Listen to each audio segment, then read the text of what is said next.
Welcome students to our video on polymers. It is the part 2 of the polymer video that we have discussed earlier.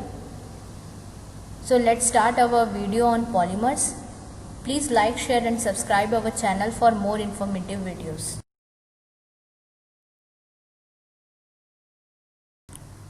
Students, as we have already discussed in our previous video that polymers are complex and giant molecules usually with carbon building the backbone different from low molecular weight compounds. The small individual repeating units molecules are known as monomers, means a single part. A polymer with two different monomer is known as a copolymer or a homopolymer. Students, now comes classification based on structure. There are different type of classification depending upon their properties, depending upon their structure. In our previous video we have gone through on the different type of classification of polymers. Here in this video we will be basically discussing on the basis of their structure. So there are three type of polymers: linear polymers, branch chain polymers and cross-linked polymers. Linear polymers are the smallest repeating unit arranged in straight line path.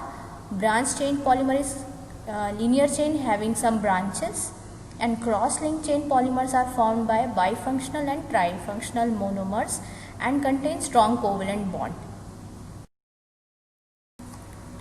Based on the basis of polymerization, means how the polymers are being made, there are two types of polymer: addition polymers and condensation polymers. Addition polymers are repeated addition of monomer molecules possessing double or triple bond. From the diagram you can see and you can easily understand here. One form of polymer is converted into another form of polymer by the loss of atom ion from a molecule. Condensation polymer are formed by repeated condensation reaction between two different bifunctional and trifunctional monomeric units. Here we will discuss the mechanism of drug release from polymer. Basically there are three mechanisms of drug release from a polymer, that is diffusion, degradation and water penetration, that is also called as swelling. Any of these mechanisms can occur in a given release system. Drug release from polymer by diffusion. Rate limiting step is diffusion of drug through inert water insoluble membrane barrier. There are two type of system. First is reservoir system and second is matrix system. Students, in reservoir diffusion system, a membrane controlled reservoir devices, the drug is contained in a core which is surrounded by a polymer membrane and it is released by diffusion through its rate controlling membrane. From the diagram you can see. Example is polyvinyl pyrrolidine. Matrix diffusion system, the drug is released either by passing through the pores or between the polymer chain, and these are the process that control the release rate. The polymer that we used in matrix diffusion system is polyvinyl acetate or polyethylene. The next method is water penetration or swelling. This type of system are initially dry and when placed inside the body absorb water or other fluid and it swells. Swelling increases aqueous solvent content within the formulation as well as the polymer mesh size, enabling the drug to diffuse through the swollen network into external environment. Example of water penetration swelling polymer is ethylene vinyl alcohol and others. The most important part of polymer is its biodegradation. Biodegradation is the chemical changes that alter the molecular weight or solubility of the polymer. If there is weight loss of a polymer device through a physical process, then it is called bioerosion. The erosion of polymer basically takes place by two methods. First is hydrolytic mechanism and second is enzymatic mechanism. Students, in hydrolytic mechanism, as from the name it is clear that the breaking of chemical bond in the polymer backbone is done by the attack of water to form oligomers and finally monomers. This kind of hydrolysis could not require of specific biological compound known as protease. All biodegradable polymers contain hydrolyzable bond like glycoside esters, orthoesters, anhydride, carbonates, amides, etc. Rate of hydrolytic degradation is modulated by hydrophilic characteristic of the polymers. Students, we all know that enzymes are biological catalysts. So, in enzymatic degradation, they accelerate the reaction rate and causes permanent changes. Enzymatic surface degradation occurs when enzymes cannot penetrate the interior of the polymer due to high cross-link density or limited access to cleavage points, forcing the surface or exterior bonds to cleave first.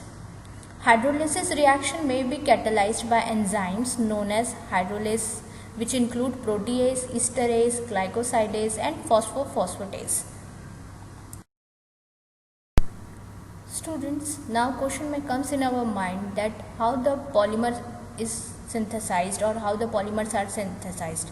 So basically there are three steps, that is initiation, propagation, and termination. Initiation is the first step in chain polymerization. It involves the formation of a free radical.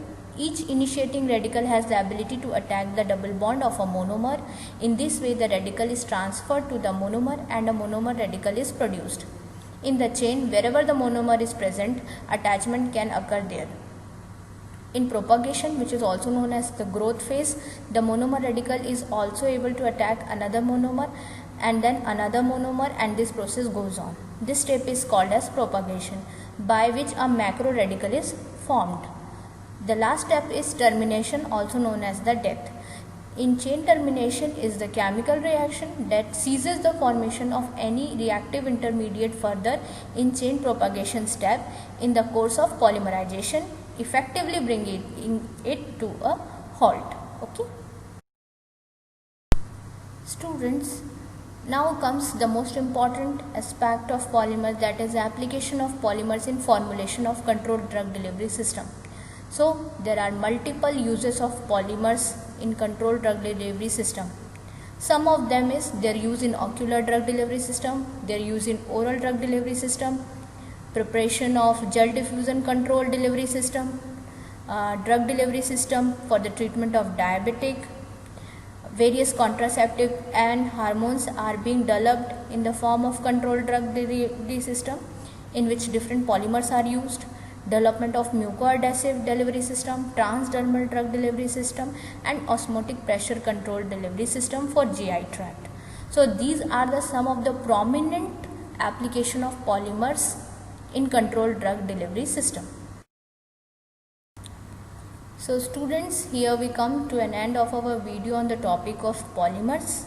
I hope through both the videos you have developed a good understanding of polymers, its types, its uses, its advantages and disadvantages, as well as polymerization and their role in controlled drug delivery system. Keep conceptualizing the matter. Thanks for watching our video. I will be back with some more video on the next unit of BPharm 7th semester in novel drug delivery system. Stay at home, stay safe. Thank you.